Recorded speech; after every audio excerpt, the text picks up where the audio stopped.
Hey there, and welcome to the Fiihr Factor, the podcast that shines a light on real stories, smart strategies, and the occasional hard truth about running a business. Think of this as your quick dose of clarity before your first cup of coffee. Let's go. Most delegation failures happen before the employee ever touches the work. The owner says, I gave it to them, and they dropped the ball. Maybe they did. But when I start asking questions, I usually discover that the owner did not really delegate anything. They mentioned it in the hallway. They forwarded an email with no explanation. I've done this myself, by the way. They gave someone a task, but did not explain the outcome or what success looks like. They told the employee they owned it, but every decision still had to come back to the owner. Then, when the employee did it differently than the owner would have, the owner took the work back. That isn't delegation. That is confusion followed by disappointment. And if you start that process, they'll keep bringing you all the decisions over and over again. Delegation is one of the biggest challenges for growing business owners because it requires two things that are difficult for a lot of owners: clarity and trust. You need enough clarity to explain what success looks like, and you need enough trust to let someone get there without doing it exactly the way you would. A lot of owners say they want to delegate. What they really want is a second version of themselves. It's kind of funny. I got to tell you this. I've talked to some folks and they're like, yeah, we're going to create AI of the CEO and download their whole brain into the AI.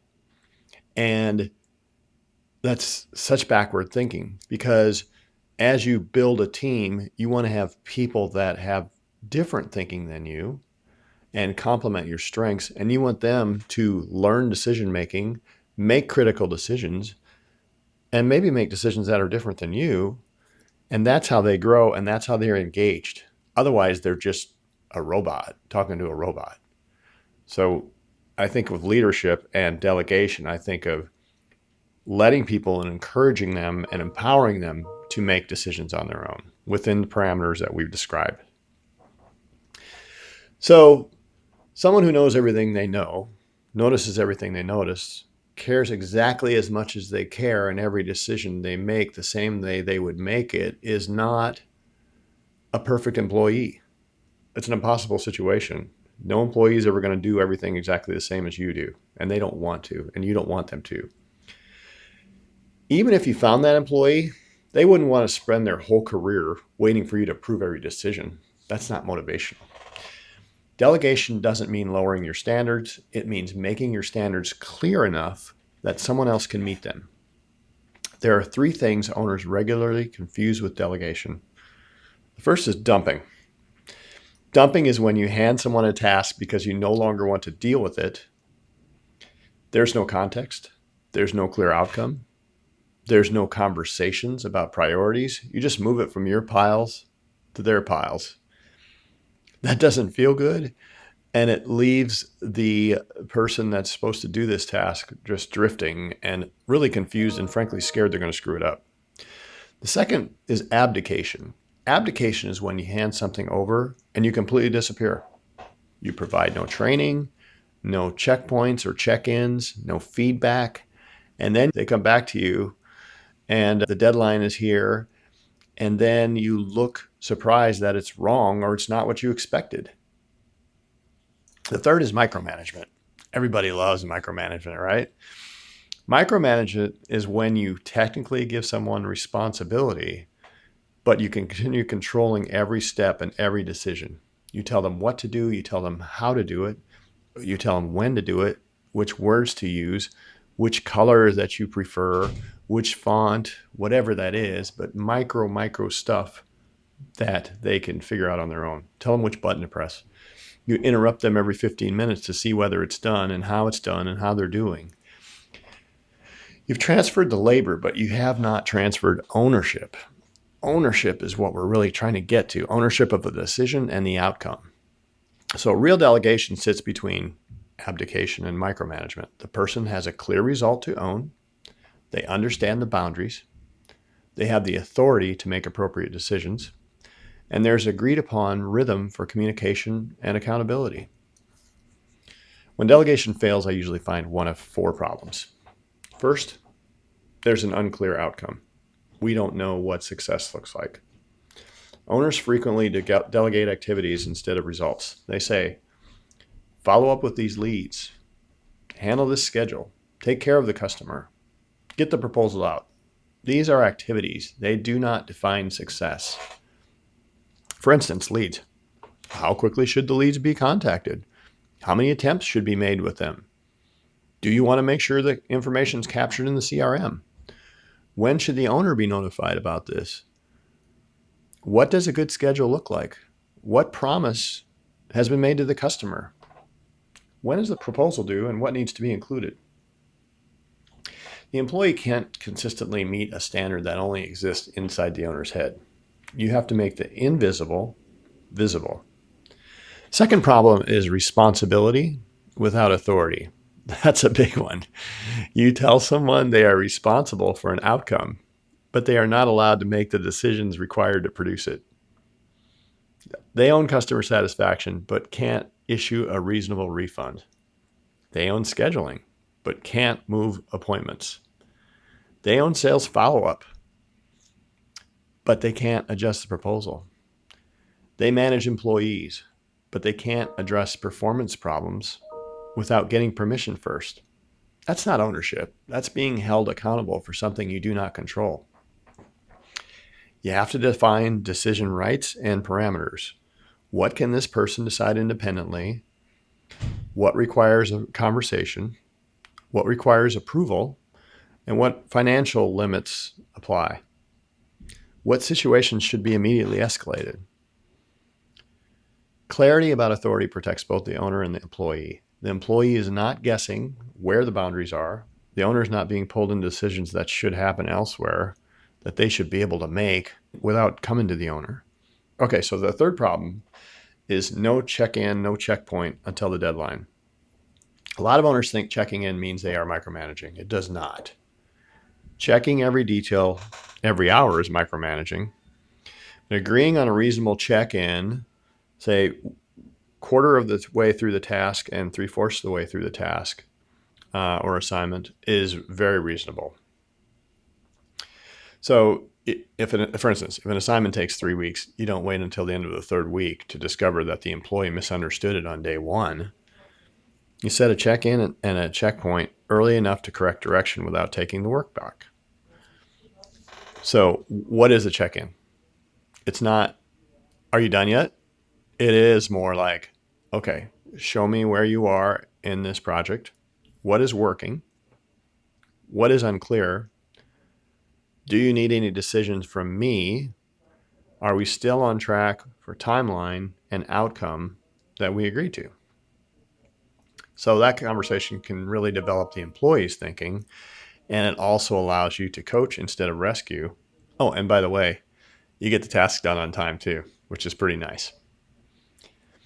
The fourth problem is that the owner can't tolerate a different method. This may be the hardest one because the owner thinks they know how to do it the best way and there is no other way. Sometimes the result is correct, the customer is happy, the work is profitable, the deadline is met, but the owner is still unhappy because the employee didn't do it their way. So you have to decide as an owner or a manager what is truly non-negotiable. The result may be non-negotiable. The quality standard may be non-negotiable. Safety, legality, brand standards, customer commitments, integrity are probably non-negotiable. But every personal preference is not a standard. Different does not automatically mean wrong. I always figure if 9 times out of 10 they make the same call that I would make, we're on the same page. Because the 10th out of 10, they might make the wrong call, or they might make the right call, or I might make the wrong call or the right call. They probably could make a better call than I do because they're closer to the customer, frankly.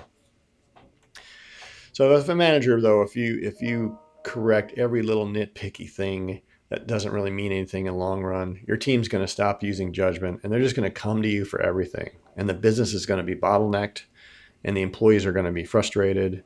And that is going to stop your business from growing.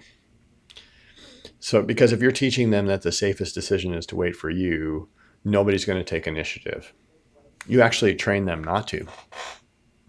Let me give you a couple of examples. Like, I love that Mercedes, and I think they probably still do this, they can make up to a $2,000 customer correction without asking anybody. So, for instance, my wooden steering wheel in my Mercedes that my daughter's still driving from 2010, and thing keeps on rolling. It was all faded from the sun, and I don't know, something with the finish or whatever.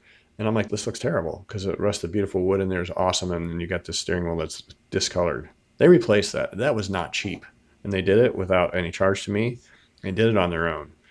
I think Ritz is another one of those. I think they can go up to $1,000 or $2,000 to make a customer happy without having to do anything. I'll give you one more example. So I had, I don't know if you've heard my story before, but I've got some clients of mine in Virginia, and they had this fleet supervisor. So the fleet supervisor could make any decision up to $200 without talking to them. He needed some air filters for trucks, and he bought a whole bunch of them. He bought more air filters than they're going to need for the next 2 years, probably. Now, he stayed in his decision parameters. He got the job done, and he saved the company money. Do they really need all those air filters right now? No. But he made decisions on his own. And that's really the key. Because when we started coaching, their phone would ring 5 or 6 times during the hour. Now it doesn't ring at all because they're letting their people make decisions within their parameters. So here's a simple delegation framework you can use. Before you hand something over, answer 5 questions. What is the result? And describe what that looks like. Not just the task, but the outcome. What does success look like? Second, why does it matter? People make better decisions when they understand the reason behind the work. What are we really trying to do, and why does it matter?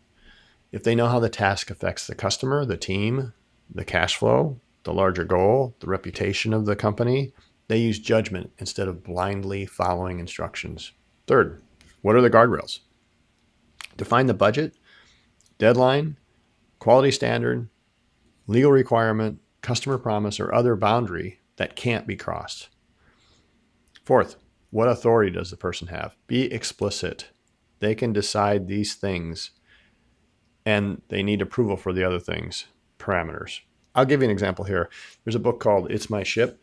The writer captained the worst performing vessel in the Navy.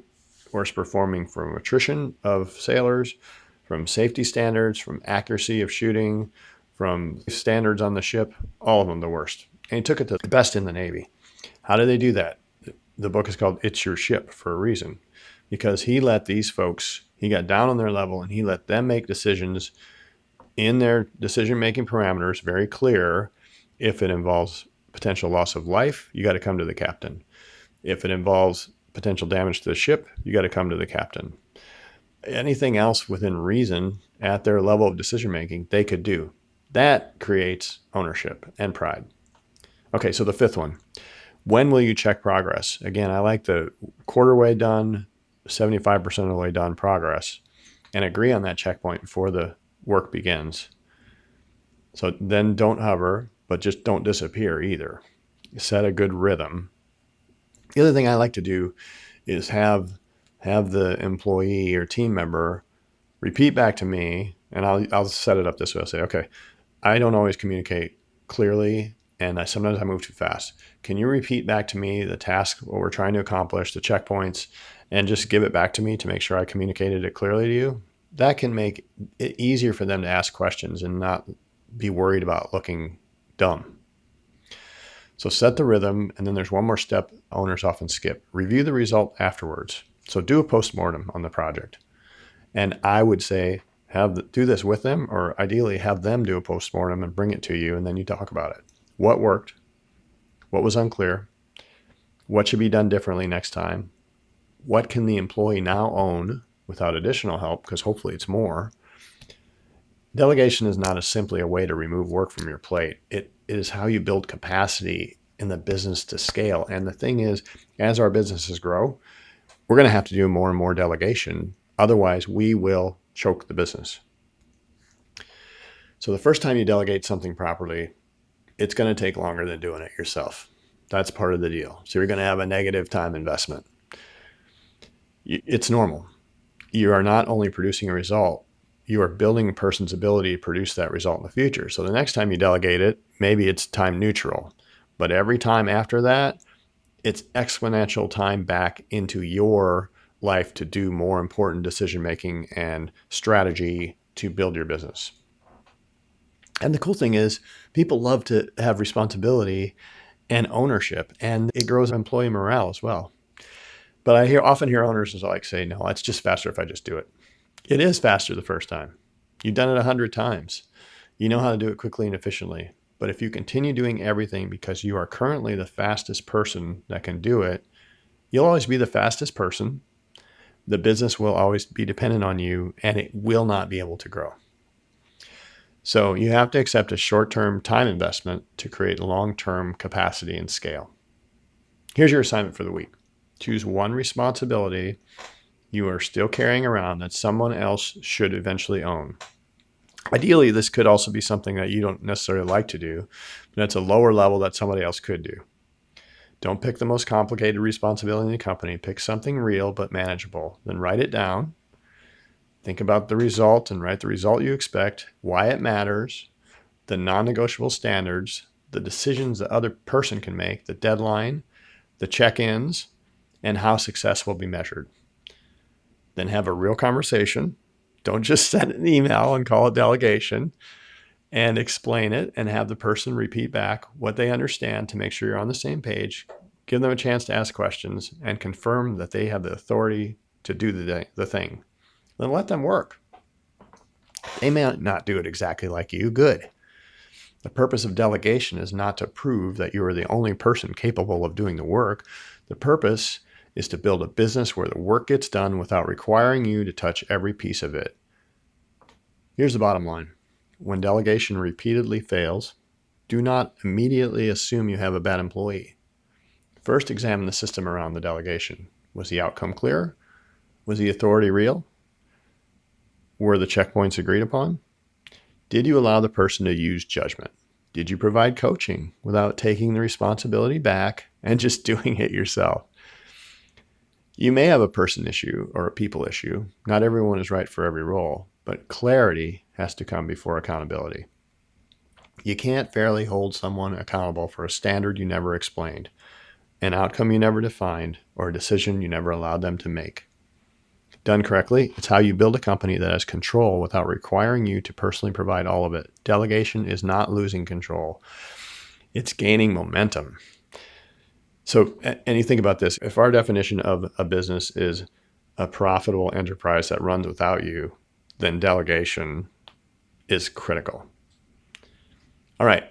If you're thinking about this right now and you're like, crap, I'm stuck at $1 million. Every responsibility comes back to me. Go to warrenfiihr.com, Warren, Fiihr.com. Look, take our free business assessment, schedule 2 weeks of coaching. I'm willing to help you. Complimentary to start out, and we'll see if we can identify the real choke points in your business and how to get more out of that machine to give you more time and freedom. Let's go.